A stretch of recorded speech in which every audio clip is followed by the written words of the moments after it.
This video begins with a look at where I'll sit on this plane. I'll be seated in the first row with no one in the center seat. This special costs just $39 extra. This morning I'm headed out on Frontier Airlines. Normally the seats are 28 inches between your seat and the seat in front of you, but for row 1, the seats have over 42 inches of legroom, and since my flight is about 4 hours long, $39 seems like a good deal. Not only do I get much more legroom, I'll be the first one off the plane, which will save about 15 minutes. The front seat doesn't come with free drinks or snacks though, but I brought some snacks from home. Mama made some baked cheese balls for Christmas, and there were some left over, so that should tide me over until I arrive at my destination. This road trip is going to be quite different from last month's road trip, which was driving through Wyoming, the Dakotas, and Minnesota with very cold and snowy conditions. This time, the weather will be just about perfect. It'll be different from Atlanta as well. It's a cold, dreary day here. I think they'll call it the wedge pattern, where the cold wet air gets trapped somehow. I'm looking forward to drier and a little warmer weather. Now over the Arizona desert, a reminder of my October trip driving in 115-degree heat through the desert. Below is Lake Mead, and I think the Hoover Dam in the center of the screen. You can see the water level is lower than it once was. You can't see the dam, but you can see the Pat Tillman Bridge, Interstate 11 over the Colorado River. After about 4 hours in the air, I'm landing at Harry Reid International Airport. I've arrived in Las Vegas. I'm spending about 24 hours here. I'll be here this afternoon and evening, and then tomorrow I'll be here until about noon before I head to California for the rest of my trip. Did I mention I'm glad I won't be traveling in the snow or the heat? Hey guys, it's Emily. Welcome everyone! This is day 1 of this road trip series, and I'll be spending the day in Las Vegas. I'm not here for any buffets or burlesque shows or anything like that. I won't be gambling either, but I'll go into at least one casino. Time to start this little mini vacation. Let's go!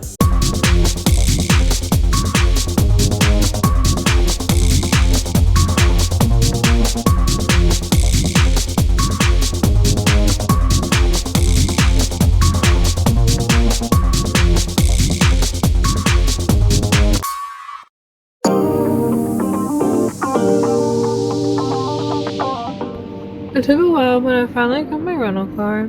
It took a while to get to the shuttle, and then there was a line to actually get the car, so that took about an hour, and now I'm really hungry. But I know exactly where to go for a really great and really quick lunch. You better believe I'm headed to In-N-Out Burger. This one is just south of the airport.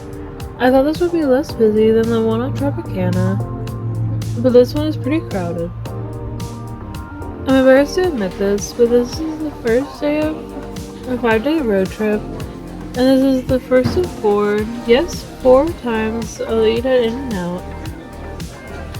I said before that Southern California In-N-Outs are the best, but this one in Southern Nevada was pretty good also. I can't wait until the Tennessee locations open in 2026. One will open in Chattanooga, just 90 minutes away. Anyway, my next stop is just ahead on the left. I returned to the 7 Magic Mountains.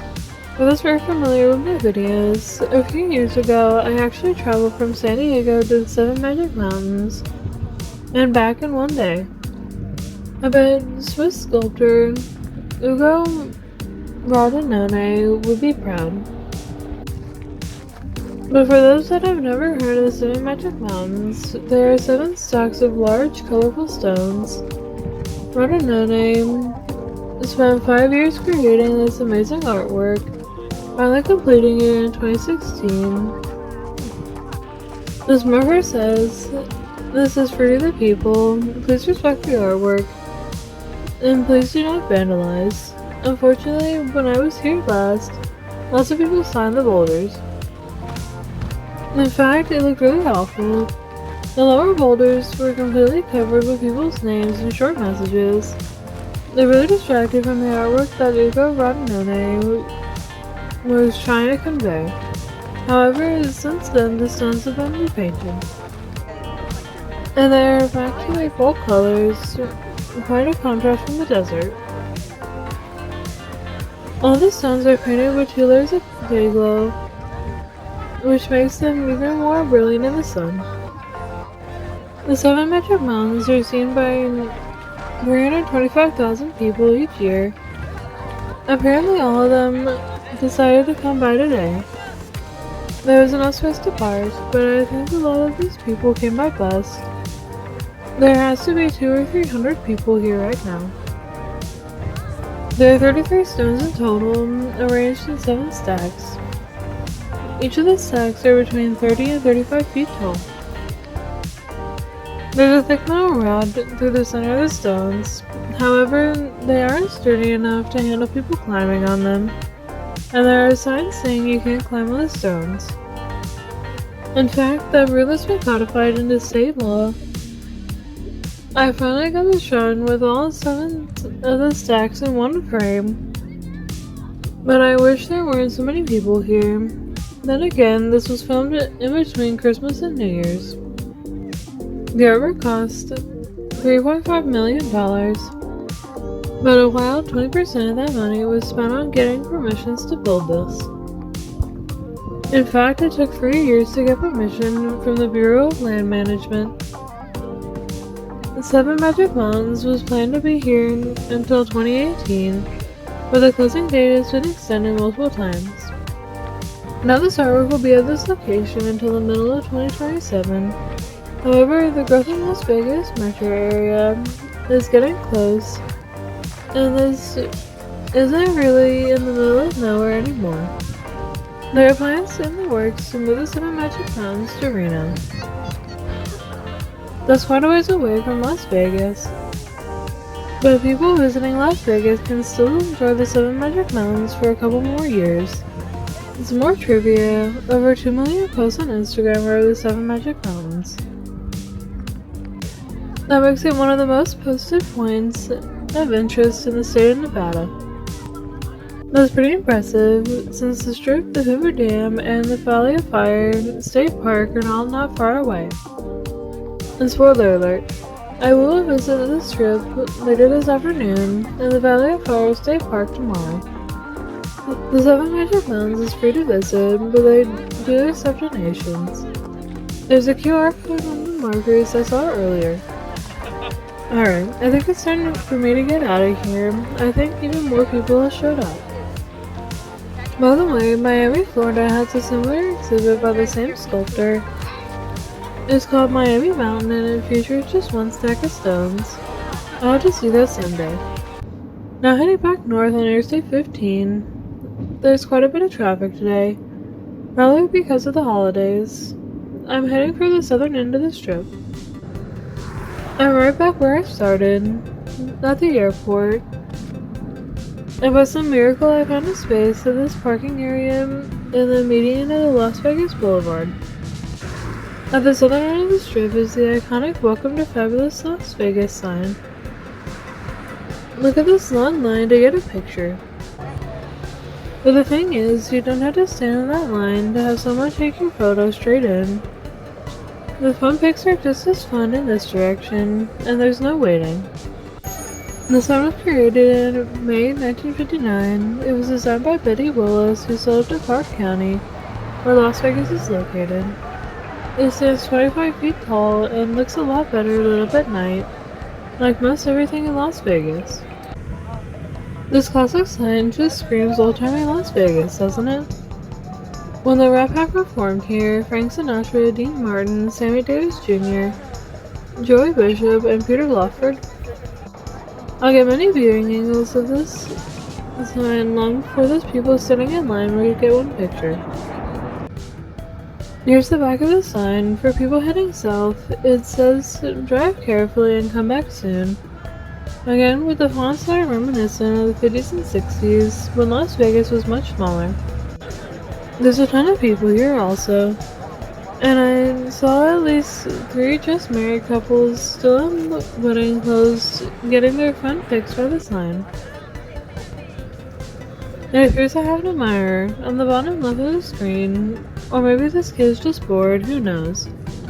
And you can see one of the wedding couples to the right of the sign, which was placed here in 2021 when the Welcome to Fabulous Las Vegas sign was added to the National Register of Historic Places.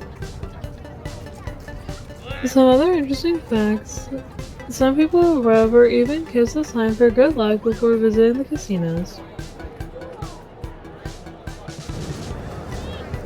I never thought of that, but then again I don't gamble, so touching the sign wouldn't help. Also, after the city replaces the burnout light bulbs, the city sells them. Here's my video from 2019. The welcome letters are meant to resemble silver dollars, to reference the gambling industry and Nevada's nickname, the Silver State. And the red star at the top, that's called the Disney Star, which then creator Betty Willis added to bring people happiness. That's really interesting. So I guess with the opening of Disneyland in 1955, Betty Willis thought so much of the joy of Disney back then that she added a little bit of that classic Disney magic to this classic sign. Really awesome. Alright, let's head north on the strip to my next stop. On the left is the Strat, formerly known as the Stratosphere, where I'll be going to their observation deck. But look at this cool sign I'm driving under. These are the gateway arches, topping out at 80 feet tall. I hope to see it lit up a little later. Here's a display of various towers and other structures with observation decks, starting with the Statue of Liberty at 305 feet tall, Washington Monument at 555 feet tall, Eiffel Tower, which I will visit in a few months, and today I'm at the Strat, which is 1,149 feet tall, and the observation deck is close to the top. In addition to the observation deck, there are some thrill rides up there, like a bungee cord where people willingly jump off the tower. No, thank you. I'm about to get on the elevator to the top of the world, which is their observation deck. It says there, it's always better on top. I guess we'll see. Take a look at this. I'm looking northward in downtown Las Vegas, Fremont Street. That whole area is in front of me. It's about an hour before sunset, so I'm trying to keep views during the day, sunset, and nighttime. Look at this intersection down there. It looks like a roulette wheel and 2 dancing girls. I'm getting some views generally east and to the southeast. I love seeing all the mountains surrounding Las Vegas. It's so awesome. Now a view looking south, and the strip is the thoroughfare on the right side of the screen. This is my first look at the sphere. How amazing is this? It looks like a snow globe right now. It just changes every so often. Now it looks like a Christmas present being unwrapped and revealing more holiday wrapping underneath. The LED quality is fantastic. I've seen the yellow guy on TV, and it looks so cute. What looks like a Christmas sweater is wearing. It's getting close to sunset. Some of the lights are turning on, and I have to say the desert sunsets out here are so amazing. I don't get many good sunsets back east. Getting some video of the strip, which was revitalized on the south end many years ago, and working its way north. I heard that Circus, which is below that red and black building, might be redeveloped as some sort of Disney resort. I've seen a few people doing the free fall, which is incredibly frightening. I don't see how people can do that, especially 1,100 feet above the ground. The sun's about to go behind the mountains as I look west. The major highway down below is Interstate 15. I'm pretty sure the stretch of I-15 is busy all the time, with lots of traffic going to the casinos at all hours of the day. This is a really cool place for a date. There's a bar, comfortable seating all over the place, a gift shop, and there's an upscale restaurant with a strict dress code with very views like this. Here's the view directly north, right after sunset. If you decide to come here, make sure you book online for a coupon code. I probably paid half the price for my admission. Looking out of the intersection with the roulette wheel and seeing Las Vegas Boulevard make its way toward downtown where the Fremont Street Experience is. I'll head there after I leave the Strat. At the bottom left is the monorail station closest to the Strat. I think you have to walk a few blocks to get there, but it might save you some money on parking. Now it's at bottom center. It costs $20 to park at the Strat. I'm on the 108th floor, the indoor deck, and now I'm headed to one floor up to the outdoor deck. There's also a wedding chapel on floor 103, and the fancy sky lounge on floor 107, and the big shot ride on floor 112. I'm going to take the stairs to the exterior deck. I think it's kind of silly to take the elevator just for one floor. Now this is more like it. The view seems much better outdoors, don't you think? The good news is it's not very windy at all. It is about 57 degrees, so it's perfect evening to take a walk around the outdoor deck. This is the ride at the 112th floor. This is the big shot ride that drops you 160 feet. This has to be so frightening, but you probably get the best view from up there. That's assuming you keep your eyes open. There's a helicopter which I think takes you a round trip between the airport and downtown. All the lights are starting to come on now, and isn't this view amazing? I cannot get over how neat that is. This was a ride called Insanity, which upon post research I learned has not been open for nearly 2 years. The czar moved the whole seating area way over the edge of the Strat and spun people at 3 Gs. That had to be an intense ride 1,000 feet above the ground. Here's another look toward downtown, and the Circa Hotel is now lit up. The sunset is absolutely gorgeous, with those pink colors in the distance, just amazing. In this direction are different colors in the sky, more of a light orange color, and you know I need a fun pic. Now getting the panorama from looking east and slowly panning over to a southern view.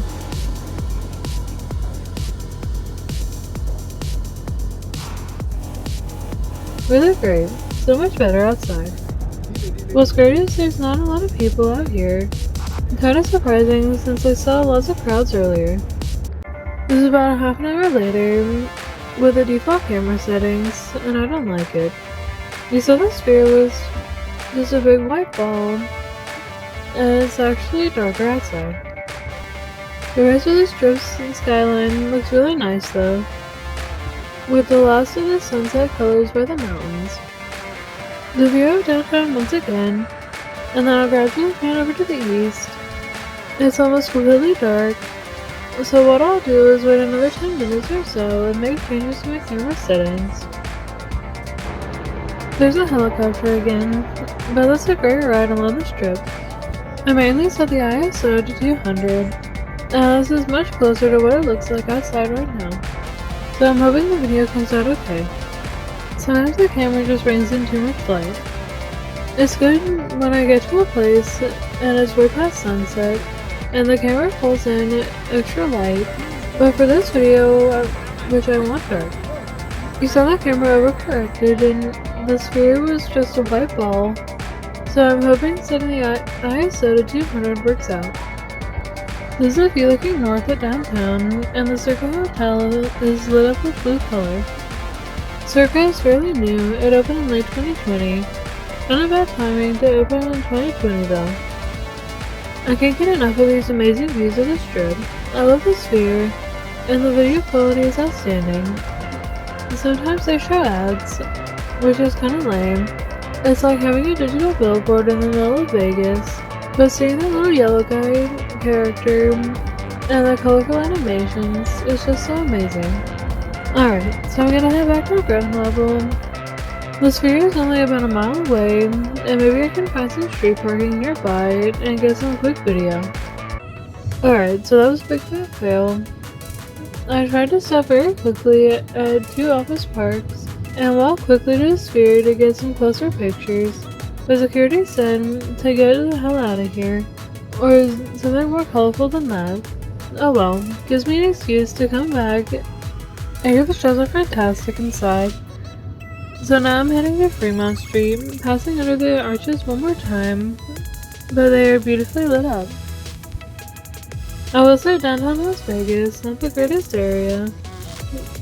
It's very old, more classic looking Las Vegas, with big flashing light bulbs, but it also comes with more crime.